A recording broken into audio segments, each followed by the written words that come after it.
So the past couple of weeks, we've been following the story of Times Radio listener Mike Darkens, who, together with his wife Olena, was trying to get her Ukrainian relatives back to the UK.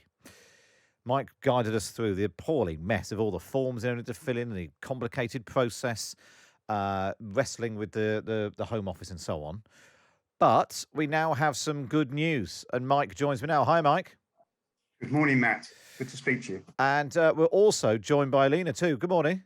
Afternoon, even. Hello, It's hello. afternoon. It's afternoon. So, Mike, first of all, update us on the good news and explain where you are and why you're there. Right. Well, I'm in Leicestershire with my sister because the family arrived late on Saturday, and unfortunately, my house isn't designed to have four women in it with me at the same time. So I left yesterday afternoon and came up to my sister's, where I'll stay for a few days whilst we plan where I go from that. So this is great news. So the good news is they are out because they were last time we spoke to you, they were stuck in Poland and trying to get back. Correct. The good news is they're now in the UK. The bad news is you've had to move out. Yes. So Olena, because we've not spoken before. Olena, so it's your mother's sister and niece. Is that right? That you were trying to get Yes, back. that's correct. Yes.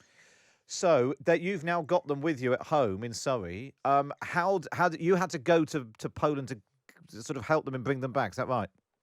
Yes, this is right, because no one of them don't speak English at all. So after all this trauma, I decided it's the best scenario. I need to go and help. Also, it's complications with my niece have out of issue her passport expired, and I just worried they will be not allowed her to go to UK. But luckily, it was smooth, and we don't have big problem. Border forces in Luton airport, so we fly from Warsaw to Luton. And border forces was just brilliant, very helpful, give us all information, all update. And may I say, I want to say big thank you to all British people who so supportive, so kind, understand, just brilliant. Unfortunately, poor performance of Home Office make lots of down, unfortunately. But people in the land, they're brilliant. British, you are brilliant people. That's such good news. Mike, did you think, because when we were sort of speaking to you, and you were emailing us every day on the updates, it seemed like nothing happened for a long time, then suddenly it all happened. Correct. I mean, and the weird thing is, so we made the application on Friday the 4th. I was in touch with our local MP, who was very helpful, Chris Grayling. He told us that the visas were granted on the 10th of March. And we heard nothing. We chased up everywhere, followed trackers, nothing. Now, what I wasn't able to tell Lewis, your producer, this morning, about 5 minutes after I spoke to him, I received an email from the Home Office telling me the visas were granted on the 10th of March.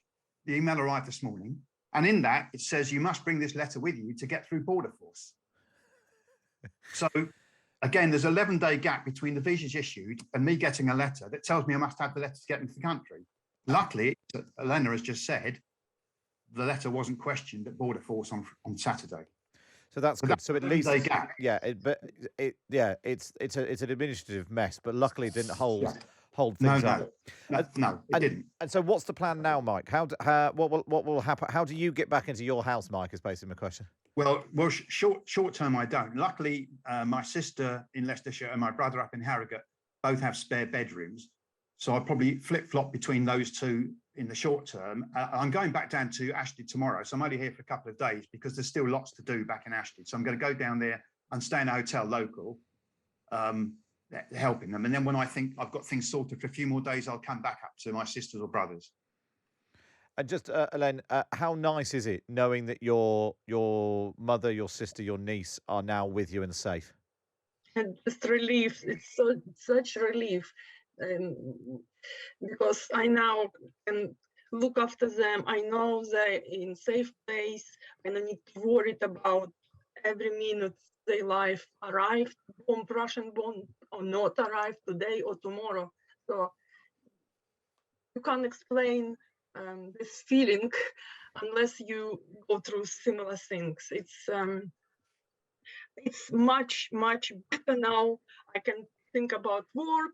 I can think about other stuff, my son, and stuff like that. So basically, it's a big relief.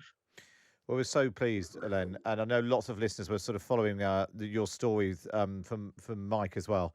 So best of luck with it all. I hope you manage your mother, your sister, your niece managed to relax a bit as well and enjoy the peace and quiet of Surrey a bit as well. Elen and Mike, thank you so much for joining us and sharing your story on Times Radio.